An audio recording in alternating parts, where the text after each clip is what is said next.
I was angry. I was pissed off with the way things were going. We had a crisis going on at the border, and they're just flowing in. They're overloading the Border Patrol. So I thought maybe I can just create this GoFundMe and raise some money to give back to the president so he could build his wall.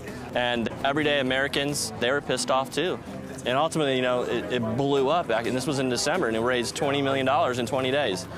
And we were just like, we're gonna take this money and keep raising more and build the wall. You know, and in 6 months, here we are today building the wall. If you just build a fence by itself, it'll do nothing. They'll climb it, they'll cut it, they'll do that.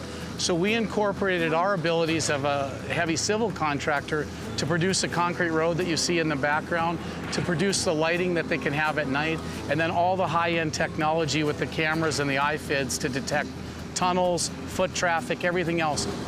If people know in other countries that no matter how far you journey, you're going to hit a wall, you have to come in legally. Then I believe America will change its immigration policy because we want to welcome everybody, but we want people to come here legally. The real issue here is the cartels. They're the reason why those people are fleeing their countries and coming here, because they're wreaking havoc on their communities. These cartels are making billions of dollars off these migrants to bring them here, and we're enabling it by not closing our borders. Have you spoken to the president? Does he know $20 million was raised for a private wall? Oh, he knows. I haven't spoken with him directly. We've spoken with people of his team. Our other guy, Chris Kobach, who's on our board, he sat down in the Oval Office discussing our project with the president.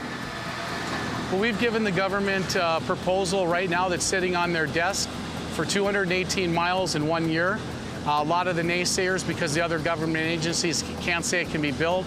Now the president's taking hold, and he's demanding answers because in the last 3 years, they only built 40 miles.